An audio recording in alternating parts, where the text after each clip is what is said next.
네, 안녕하세요. M사 퍼포먼스 마케팅 제안 시작하도록 하겠습니다. 퍼포먼스 마케팅 3팀 윤지성입니다.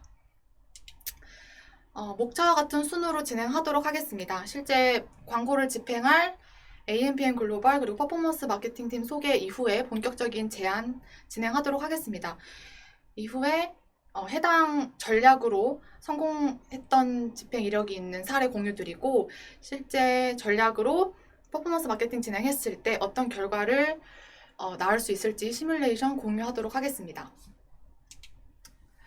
우선 모든 광고 집행 전에 어떤 브랜드를 광고하느냐 보다는 어떤 마케터가 광고를 집행하는지가 중요합니다.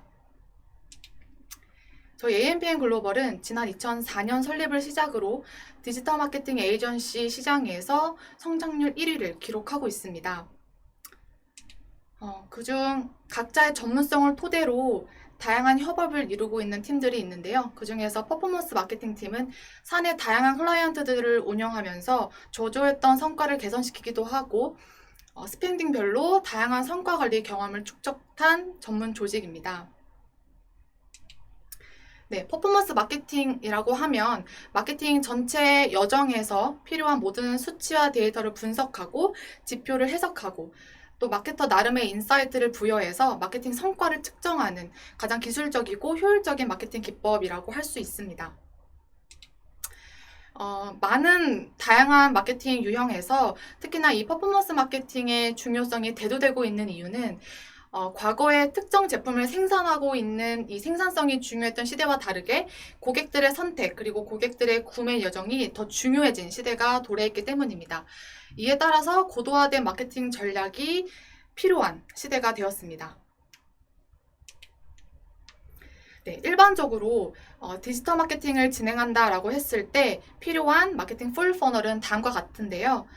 우리 브랜드와 우리 제품에 맞는 고객들을 발굴하고 그 고객들에게 효율적으로 도달해서 우리 사이트로 유입을 시킨 다음에 회원가입이든 장바구니든 실질적인 구매든 전환을 일으키게 만드는 것, 그리고 장기적으로 이 브랜드의 로열티를 쌓아서 재구매를 하게끔 만드는 것, 이 모든 일련의 과정들을 마케팅이라고 합니다. 그리고 각 단계별로 필요한 그 전략들이 굉장히 상이한데요. 1차적으로 우리 브랜드가 가지고 가야 할 KPI 퍼널은 바로 이 유입 단계에 필요한 전략들입니다. 다음은 마케터들이 각 퍼널별로 성과를 측정할 때 집중하는 지표들입니다. 우리 브랜드 같은 경우는 1차적으로 타겟팅과 광고 카피, 디자인, 소재, 컨텐츠 성과를 측정하기 위해 조금 주력으로 봐야 될 지표들에 좀 더 관심을 갖게 될 텐데요. 따라서 노출이나 클릭률은 상승시키고 클릭당 비용은 낮추는 식으로 이상적으로 진행이 될 예정입니다. 네, 모든 마케팅을 시작할 때 가설을 수립해야 하는데요. 우선 우리 브랜드가 속해 있는 시장, 그리고 타겟군을 정의하고, 그리고 우리가 취급하고 있는 상품들을 정의한 다음에 이 상품들이 도달할 대상들을 분류하고, 그리고 이 대상들에게 어떤 메시지와 컨텐츠로 노출을 시킬 건지 정리하는 작업이 필요합니다. 이렇게 지속적으로 가설을 수립하고, 검증하고, 수정하고, 다시 테스트하는 과정들을 거치게 될 예정입니다. 그렇다면 우리 브랜드가 어느 위치에서 출발해야 되는지 그 위치를 제대로 파악하는 것이 중요한데요. 네, 현재 우리 브랜드가 속해 있는 식음료 시장은 2020년 기준으로 전년 대비 1.7조 원 성장한 시장이다라고 보시면 되겠습니다. 따라서 이러한 추세에 힘입어 2021년은 간편식이 주도하는 시장이 될 것으로 전망이 되어지고 있습니다. 또한 그 중에서 유기농 식품에 대한 니즈도 역시 나날이 성장을 하고 있는데요. 코로나19 등 사회 정치적인 이슈로 면역력 강화나 영양 보충에 대한 개인의 니즈가 강화됨에 따라서 유기농 식품 라인업에 대한 매출 성장이 가속화될 것으로 예상되어집니다. 네, 현재 우리 브랜드가 표방하고 있는 메시지는 다음과 같습니다. 2030 여성 타겟부터 50대 여성 타겟까지 일상생활 속에서 이너뷰티와 건강을 책임지는 온라인 소셜 커머스 브랜드로 자리매김하고자 합니다. 우리 브랜드가 취급하는 제품군을 조금 특성을 살펴보게 되면요. 상대적으로 가격이 저렴하고 구매 중요성이 높지 않은 저관여 제품군에 속하게 됩니다. 따라서 잘못 구매를 했다고 하더라도 심리적인 데미지가 그렇게 크지 않고 상대적으로 구매 의사 결정 기간이 짧기 때문에 고관여 제품보다 조금 더 다양한 상품을 빠르게 비교하는 그런 현상이 발생합니다. 그리고 다른 관점에서 조금 코멘트를 덧붙이자면 저희가 취급하는 제품들 특성상 많고 다양한 경쟁사가 존재하기 때문에 보통 고객들이 브랜드명을 검색하기보다는 상품명을 검색해서 가격 비교나 혜택 비교를 거친 후에 그 다음 구매를 일으키는 경우가 많습니다. 따라서 이러한 제품군 특성상 즉각적인 매출 전환을 일으키기 위해서 좀 과감한 가격 메리트를 어필한다거나 우리 회사만이 제공할 수 있는 내부 혜택을 어필하는 것이 굉장히 중요합니다. 네. 최근 한 달간 저희 자사명 브랜드 검색을 했을 때는 PC, 모바일 각각 180, 385로 굉장히 저조한 편입니다. 그렇지만 우리가 취급하는 제품들 메인 키워드를 검색해보면 최소 10배 이상의 검색량 차이가 나는 것을 볼 수가 있습니다. 보시는 것처럼 가장 핵심적인 특징은 디바이스별 그 유입량이 굉장히 상이하다라는 점인데요. 모바일 유입이 PC 유입을 압도적으로 누르고 있다 보니까 다시 말하면 모바일 입찰 경쟁이 굉장히 강화되고 있다는 것을 아실 수 있습니다. 따라서 PC와 모바일 이 두 디바이스별로 나누어서 전략을 상이하게 가져가야 하는 것이 맞다고 판단이 되어집니다. PC의 경우는 그 광고주와의 협의를 통해서 적정 상순위를 노출할 수 있겠지만 모바일 같은 경우는 지나친 입찰 경쟁은 피하고 우선적으로 자연 검색을 통해서 유입과 클릭을 끌어당기는 것을 목표로 가져가야겠습니다. 그렇다면 모바일 같은 경우는 한 단계 더 생각을 해보아야 하는데요. 유입과 체류는 높지만 조금 더 낮은 비용으로 효율적으로 조금 노출을 시킬 수 있는 다른 매체로 노선을 변경하는 것이 좋아 보입니다. 네, 월별 검색수 추이와 통계에 따라서 조금 자세하게 타겟을 분석해보면 우선 최근 검색량 중에서 우리 브랜드 자체 검색량을 보면 40, 50대 연령이 조금 분포가 되어 있는 것을 보실 수 있습니다. 그런데 우리가 취급하는 제품 A와 B 같은 경우는 검색량이 A의 경우는 30, 40대에 집중이 되어 있고 제품 B 같은 경우는 20대에서 50대까지 골고루 분포가 되어 있지만 연령대별로 디바이스 유입량이 다르기 때문에 차별적으로 전략을 가져가야 될 것 같습니다. 제품 A 같은 경우는 특히나 우리 브랜드의 메인 타겟에는 해당되지 않은 30대 가망 고객층이 발견이 되었는데요. 이 30, 40대 같은 경우는 아직 우리가 확보하지 못한 가망 고객층으로 분류를 해서 광고를 할 수 있게끔 미디어 플래닝을 진행을 해야 될 것으로 보입니다. 그럼 이러한 상황을 바탕으로 우리가 어떤 목표를 설정을 해야 되는지 말씀을 드리도록 하겠습니다. 우선 KPI라고 해서 딱 단일 KPI가 아니라 정성 KPI, 정량 KPI 두 개로 나누어서 진행을 같이 해야 될 텐데요. 우선 정성적으로는 우리 브랜드의 경우 페이드 미디어 광고 집행이 처음이기 때문에 최초로 우리가 기준으로 삼을 수 있는 지표를 확보하는 것이 중요합니다. 따라서 우리 제품의 USP, 타사와 차별적으로 우리가 어필할 수 있는 소구점이 무엇인지 파악하고 PMF, 우리 제품과 그리고 우리가 속해 있는 시장 간의 매칭도가 얼만큼 뛰어난지 파악하는 것이 필요합니다. 그리고 무엇보다도 일별, 주별, 월별로 액티브 유저군을 집중적으로 파악을 해서 잠재적으로 우리가 확보해야 될 타겟층까지 분석하는 것이 필요해 보입니다. 정량 KPI로서는 매체별로 평균 로아스 300% 이상 개선하는 것, 그리고 CTR 2%를 상회하는 것, SNS 광고의 경우 주별 100개 이상의 전환수를 확보하는 것을 목표로 진행할 예정입니다. 네, 이러한 KPI를 이제 타임라인에 따라서 간략하게 보여드리고자 하는데요. 위에 SNS 광고 같은 경우는 아웃바운드 매체로, 아래 네이버 검색 광고 브랜드 검색 같은 경우는 인바운드 매체로 최적화를 시킬 예정입니다. SNS 광고의 경우에는 트래픽과 전환 캠페인을 동시다발적으로 진행하기보다는 신규 집행이기 때문에 트래픽 캠페인을 먼저 진행을 해서 추후 조금 원활한 전환 광고 집행을 위한 어떤 링크 클릭수를 확보를 해두고 소재와 그다음에 타겟팅 테스트를 통해서 조금 우리 브랜드에게 맞는 최적화된 기준, 지표를 세워나갈 예정입니다. 이후에 전환 광고를 같이 믹스해서 진행을 하게 될 예정인데요. 예를 들을 때 제품 한 개 결과당 비용이 제품 한 개 객단가를 넘어가지 않는 수준으로 유지를 할 예정입니다. 그러면 이러한 KPI를 도달하기 위해서 우리가 어떤 전략을 구상해야 될까요? 저희가 제안드리는 매체 믹스 선순환 구조입니다. SNS 광고와 카카오 모먼트 등 아웃바운드 매체를 필두로 결국에는 고객들이 최종 구매 의사 결정을 내릴 수 있는 검색 광고로 최적화를 시켜서 랜딩을 시키는 그런 구조가 되겠습니다. 먼저 SNS 광고부터 말씀을 드리면 이렇게 인지도, 관심 유도, 전환, 캠페인 순으로 상순위로 올라갈수록 정확도나 노출당 비용이 같이 올라가게 됩니다. 따라서 단계별로 저희가 주차별로 진행을 하게 될 텐데 1주차에는 트래픽 동영상 광고를 선 집행하면서 사이트 유입을 극대화해서 전환율을 주 100개 이상으로 만든 후에 전환 광고 집행을 위한 선결 조건을 충족시킬 예정입니다.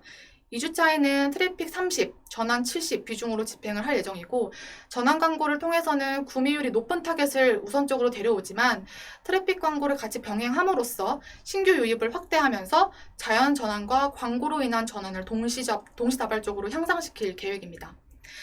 3주차에는 이러한 1주차, 2주차 때 집행했던 이력을 바탕으로 이슈가 생겼을 때 그것에 대한 대응 전략으로 진행을 할 예정인데요. 일례로 구매 전환을 늘리고 싶은데 전환수가 부족할 때 장바구니 전환을 목표로 삼아서 장바구니 전환을 늘려 이제 구매 전환 확률을 높이는 전략으로 진행할 예정입니다.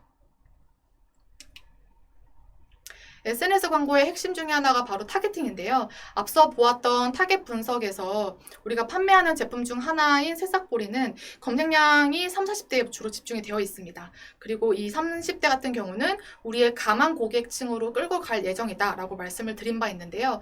연령대별로 이 타겟 오디언스를 조금 더 세분화해서 그리고 이 30, 40대 타겟만의 디지털 특성을 바탕으로 조금 탄력적으로 시간대 운영을 진행할 예정입니다. 그래서 각각 직장인, 자영업, 주부, 가장, 부모님, 그리고 자기 구매력이 상대적으로 강한 핵심 경제활동 인구들에 맞춰서 맞춤 메시지를 차별적으로 전달할 예정입니다.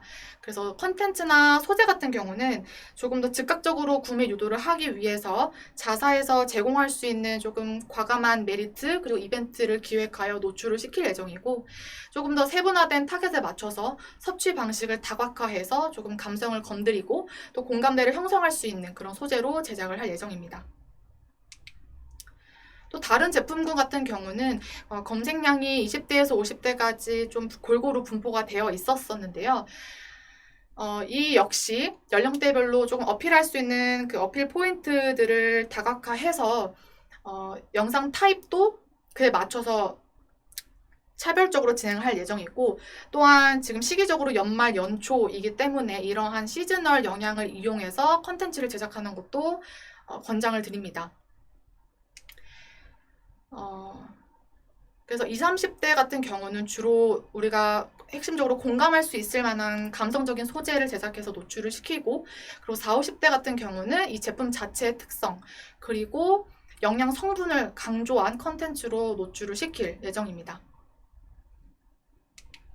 두 번째 카카오 모먼트입니다. 카카오 모먼트 상품에 대해서는 좀 익히 아실 수도 있겠지만 이 매체를 왜 집행을 해야 되는지에 대해서 설명을 간단하게 드리도록 하겠습니다. 검색 광고는 기존에 이제 키워드별로 입찰 경쟁이 굉장히 키워드에 따라서 입찰 경쟁이 굉장히 심화가 될 수 있지만 상대적으로 이 검색 광고보다 허들이 낮으면서 합리적인 CPC로 경쟁사와 이제 동시 노출 없이 단독으로 배너 형태로 노출을 시킬 수가 있습니다. 또한 검색 광고만큼이나 조금 더 정교해진 타겟팅이 가능해졌고 그리고 이 배너 컨텐츠에 우리 자사만의 과감한 할인 그리고 프로모션 내용을 제공을 하게 되면 이탈률을 막고 조금 더 즉각적인 구매 전환을 일으킬 수 있다라는 핵심 속성에 따라서 카카오 모먼트 병행 집행을 믹스하게 되었습니다. 네, 마지막으로 검색 광고입니다. 검색 광고의 경우 쇼핑 검색과 파워링크 그리고 브랜드 검색이 있을 수 있는데요. 이 검색 광고 상품을 왜 집행해야 되는지에 대한 이유를 조금 더 부연 설명해 드리도록 하겠습니다. 우선 네이버 자체적으로 플러스 멤버십을 개편하여 출시를 했고, 그리고 저번 분기 기준으로 이제 비즈니스 플랫폼 매출이 크게 상승하면서 많은 고객들이 더욱더 네이버 쇼핑에 대한 니즈를 강화할 것으로 예상이 됩니다. 그에 따라서 스마트 스토어 거래액도 크게 증가를 했고, 이 성장세가 당분간 꾸준히 유지가 될 전망입니다. 또한 브랜드 검색 광고 같은 경우도 이 상품이 가지는 파워라고 하면 이제 브랜딩 자체와 그리고 구매 전환력인데요. 실제로 내부 레퍼런스 상에서도 브랜드 검색을 진행하기 이전과 이후에 매출액 볼륨과 파일을 보면 브랜드 검색이 정말 무시할 수 없는 영향력을 가진 플랫폼이다라고 생각하시면 될 것 같습니다. 그래서 우리 브랜드의 최신 정보, 매력적인 그런 이벤트, 각종 신제품을 노출을 시켰을 때 고객들이 의사결정을 하는 데 있어서 조금 이 브랜드에 대한 이미지를 바탕으로 전환을 조금 일으킬 수 있는, 촉진할 수 있는 그런 상품이라고 생각하시면 될 것 같습니다. 이러한 근거를 바탕으로 파워링크와 쇼핑 검색을 진행하게 되었을 때 아래와 같이 광고 그룹 리그룹핑 그리고 키워드 관리를 진행하게 될 예정입니다. 쇼핑 검색 같은 경우에는 우리가 애초에 세팅을 할 때 특정 키워드를 딱 지정해서 그룹 노출을 시킬 수가 없기 때문에 프리미어 로고 분석을 통해서 실질적으로 유입되는 검색어를 파악하고 그 검색어 위주로 그 유형과 비중에 따라서 그룹을 세분화하는 등 그렇게 전략적으로 품질 지수를 끌어올릴 계획입니다. 이렇게 일단 프리미엄 로고 분석을 통해서 매체 집중 분석, 관리, 그리고 GA를 통해서 전 매체를 통합적으로 관리를 하게 될 예정인데요. 광고 기획 그리고 제안부터 실시간 보고가 들어가고 주별로 그리고 정기 보고 하면서 이슈 파악하고 그리고 광고주와 끊임없이 스케줄링을 같이 해나가면서 마케팅 일정 자체에 차질이 없도록 처음부터 끝까지 같이 진행을 하게 될 예정입니다. 해당 유사 전략으로 이전에 성공했던 그 집행 이력을 간단하게 소개해 드리도록 하겠습니다. 해당 업종 같은 경우는 N사이고 이관 이전에는 네이버 SA만 진행을 했던 계정입니다. 이관 이후에 브랜드 검색과 SNS를 같이 믹스해서 진행을 했고 10월 스펜딩 기준으로 200만 원 소진을 했습니다. 그리고 해당 계정 KPI는 자사몰 스마트 스토어보다 자사몰에 좀 더 많은 유입을 원했고 이에 따라서 매출액을 증대하는 것이 목표였습니다. 따라서 해당 전략으로 로아스 전체 2달 만에 349% 상승할 수 있었고 매출액도 1,100만 원 가까이 증가할 수 있었는데요. 뭐 세부 전략으로는 네이버 검색 광고 최적화 그리고 브랜드 검색과 SNS 신규 진행을 통해서 신규 매출 창구를 저희가 발굴해냈다는 것에 의의가 있습니다. 네, 해당 전략으로 우리 M사에서 마케팅을 진행했을 때 실제 기대 효과에 대해서 간단하게 말씀드리도록 하겠습니다. 네, M사 만약 마케팅을 진행하게 되면 SA 최적화를 비롯하여 아웃바운드 매체 믹스를 통해서 종합적으로 로아스 300% 이상 개선, 그리고 매출액 150% 이상 증가될 예정입니다. 4주 기준으로 페이스북, 카카오 모먼트, 네이버 집행할 예정이고 예상 스펜딩 200만 원 책정이 되어지고 있습니다. 따라서 자사몰 유입 증대와 그리고 평균 매체 로아스 300% 안정적으로 도달할 수 있도록 진행할 예정입니다. 네, AMPM 글로벌과 또 하나의 역사적이고 성공적인 마케팅 여정 같이 시작했으면 좋겠습니다. 감사합니다.